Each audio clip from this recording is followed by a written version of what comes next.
अदा ही हुयो मीर शबीर एकड़ो सूफी बुजुर्ग पे तो याद अचे यो पढ़ियो वञा छो जो मां समझा तो बिलावल साईं एकड़ो मिनट बिलावल साईं थोरो तवज्जो जो मां समझा तो त ही मु जो स्टेज ते बीठो आया शायद मुझे एंट्री पूरी थी वई ड्यूटी पूरी थी वई संगत मुझी मुसा हाले थी पई गोठ मां हाने इजाजत वठंदुस साडे पाड़े विच पंज मसीता तुसी दसो त मैं केड़ी मसीत जावां ना मैं शिया ना मैं सुन्नी ना लवाहबी न कासबी न कसाबी न सूफी सरमस्त सदावा सूफी सरमस्त सदावा ही धरती सूफी बुजुर्गन जी आदि फकीर ताज अली शायद मुझे सामू नजर अचे तो वेठो आ सो अल्लाह कंदो ही सजी रात जो प्रोग्राम आ जेमे साईं रियाज हुसैन राज भी वेठो आहे माने दिल जे गहराइन सा प्यार मोहब्बत सा ये चवंदुस कचहरियों रोज पियो थींदियूं मगर तू मां न हुंदासे नयूं पयूं महफिलियूं बचंदियूं मगर तू मां न हुंदासे असां जी प्यार जी खुशबू सा वासजी वींदा राही सबई वाहन सबई वस्तियूं मगर तू मां न हुंदासे अवां जे पुरजोर ताड़न जे भरपूर इस्तकबाल सा सिंध सुगढ़ भलाई अदबी तंजीम जा सदर अली गुलगारी साहब जन कर्जा है त मेहरबानी करे कुर्ब जा कदम भरे अच नारा हैदरी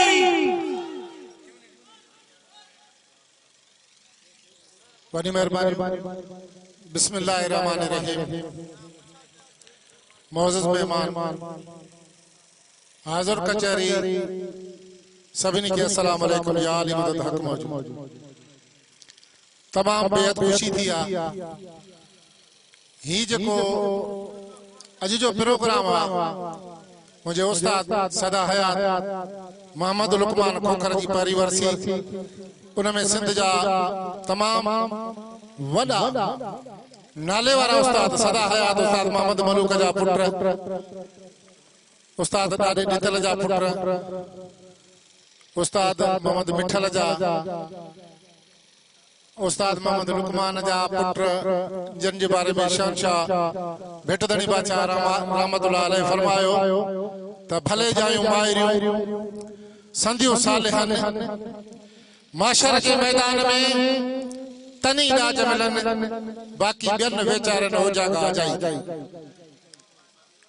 छो जो शहंशाह यो ही फरमायो त जन जा पुत्र साले आहिनि उन्हनि खे मुबारक मिलंदी ही जेको मांडाण मचायो आहे ही प्रोग्राम जेके वर्सी जा या याद जा प्रोग्राम जेके थियनि था ये मामूली कोन्हनि ही मामूली ना आहिनि प्रोग्राम ही तमाम वॾा प्रोग्राम आहिनि ऐं हिन में असांजा हक़ीक़त में जेके स्टेज ते असांजा उस्ताद सुबड़ वेठा जन पंहिंजो फन पेश कयो ऐं पंहिंजो फन पेश करे वरी मोकलाए हलिया विया हक़ीक़त में इन्हनि खे देर मिले हा प्रोग्राम त असांखे वेही ॿुधंदा हाणे इहा हक़ीक़त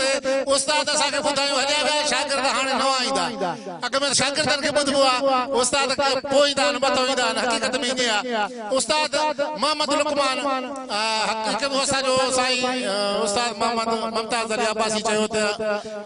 मूंसां उस्ताद घणो गॾु हुयो पोइ वरी छॾे बि हंधि वियो इहा हक़ीक़त आहे जॾहिं उस्ताद असांखे हुकुम कयो त बाबा हाणे पंहिंजो वरी साईं खे चवां था बंदोबस्त कयो छो जो मां हाणे अलालत में आहियां बीमारी अलालत में आहियां मां नथो थी वेही सघां तूं कमु संभाल पोइ मां चयुमि सरकार जीअं तुंहिंजो हुकुम थिए त मां उहे कयां चई हाणे भले तूं संगत में जाते वणे था हलो असुल कोन मना न कंदो फ़क़ीर सिफ़त माण्हू मां पुछंदो मां त उस्ताद मां तव्हां सां गॾु आहियां असां पंज वीह दोस्त गॾु आहियूं तव्हांजो जाॾे हुकुम थींदो असां होॾे वेंदासीं चई बाबा मां तव्हांखे मोकल आहे जाॾे वणेव ताॾे वञो पर इहो ख़्यालु हुजे जॾहिं मां सॾु कयां तॾहिं हाज़िर थींदा तो उस्ताद मोहम्मद लुकमान पंहिंजो मटो पाण उनजी केतिरी ॻाल्हि कजे कहिड़ी वाखाण कजे ऐं हक़ीक़त में ईअं आहे त असां जॾहिं बि जिते PTV ते वियासीं जॾहिं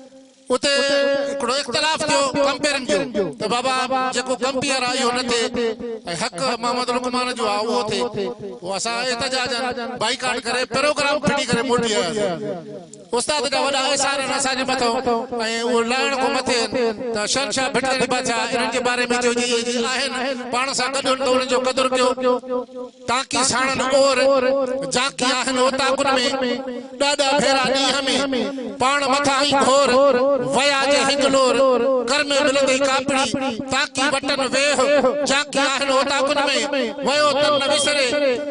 सामी सफर हलिया दूर जिताए देह छडे सुख साणे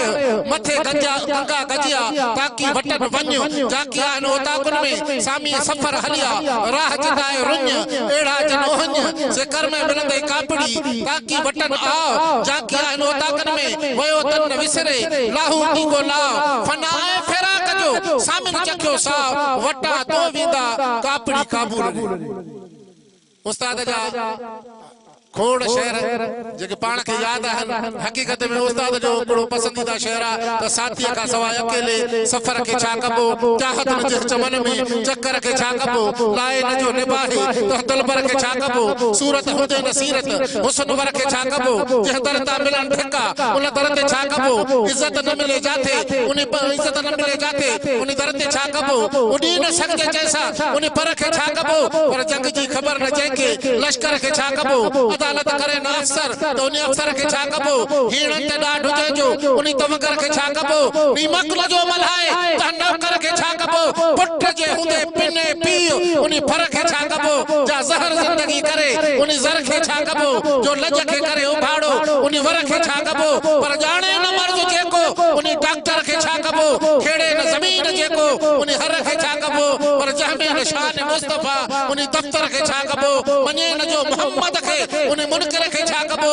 बस दीदार मुस्तफा खपे आबे कौसर के छा कबो आधर मिले अहड़ी तभी आधर के छा कबो आ लुकमान लज उनयते बी वाहर के छा कबो परदा समझे न शहर जेको उन चर के छा कबो हरू भरू जो मानू कहते बार थी पवे जो मोहब्बत में मोट खाए खफा यार थी पवे गुल जे मिसल रहे ए पोखार थी पवे उन का सुत सुठो त वापस वरी पवे जाथे न मिले इज्जत उते छोकरी पवे जे क्यों भी खड़ी गुजरन इज्जत ईमान सा ये आखिरी वक्त थी अदा हल यार थान सा सतो सदा सिंह सा थींदो असुला प्यारा भला जोर जी मेहंदी बस कखे लगला प्यारा पैर के का भूल जींदी न खुरबी उठला प्यारा तो अचायो दिनोआ जिद के वधिक पानी मेलो मटोई छलजे उठी नथी कहानी ये हर को चवे चमो शाहाने शान शान सा ये आखिरी वक्त थी अदा हल यार थान सा वती पाण चवंदो तही भी यार माजो आ बिना सड फत में केड़ो कम तोजो अचायो विनाई तो वकार पाजो इसी पराई नचण के छने दे अजायो सजायो कुडण के छने दे ओ मोन जे को ताने की मरदो कान सा ये आखिरी वक्त थी अदा हल यार थान सा दिसी महल गन जा छो घर डाही पंजा कख लखन जा तो लखलन सा लाही इंदई कभी है छो कोठन तो काही बोला काडे कभी माड़ियो ए बकुला पराया जेकी कम असा के असुल खान आया यो जहर जाहिर जड़ी छो तो जान सा ये आखिरी वक्त थी अदा हल यार थान सा भरे के भरे में उथली वहे तो रगो विचते खाली जो सदमा सहे तो जे कुछे केर बे को त पटको लहे तो छो जो गुरबत जो बेड़ो सदा सीरते आ उतो जे बची वियो त पोती रते आ तू अजायो नची दादा नसा ये आखिरी वक्त थी अदा हल यार थान ता सच ते सोटा कड़कड़ ता मीह वांगे थोरो खणी जे चेजे खान था शी वांगे ता गर्मी अड़ी देखारे टांडन जनी हवा के तू अजायो विच में मगज पे खपाई तोखे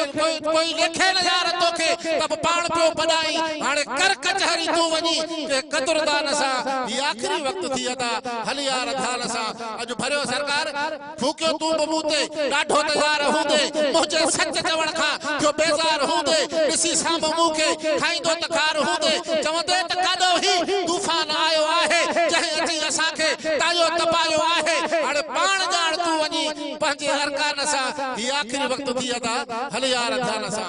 कुछ खुदा है मोहम्मद ने लाड़ो अदा रख अतई पहर भयो को चाढ़ो अदा रख न कर जुल्म ज़ाहिर नुकसान कर पछाड़ी गुजारे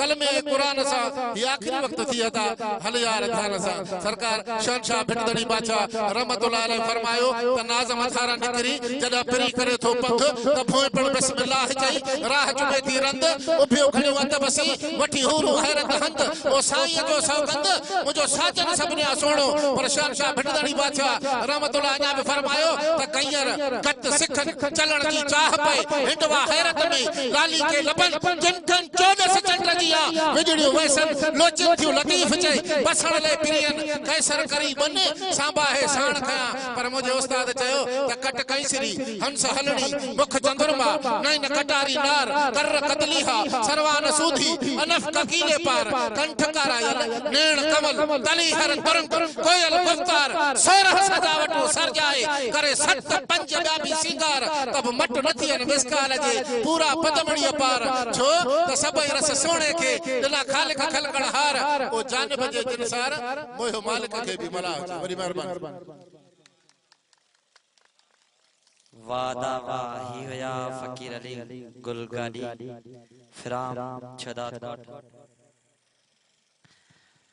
साईं आजिज इए चवे थो तहजा न चुम्यम पैर कयम केडी न गलती जज्बन जा कोई ढेर कयम केडी न गलती हाने थो पिछे मां थिया मां पंहिंजी खता ते बबुरन खा घुरी बेर कयम केडी न गलती अफसोस जो पंहिंजन खे सुञाणे न सघिस मां घर मंझ सॾे गेर कयम केॾी न ग़लती वारन जो चगू कहिड़ी ख़बर नांग थियन थियूं वेरन सां रखी वेर कयम केॾी न ग़लती ख़ामोश निगाहन खे दीदार जी आजिज़ हथ साण विझी हेर कयम केॾी न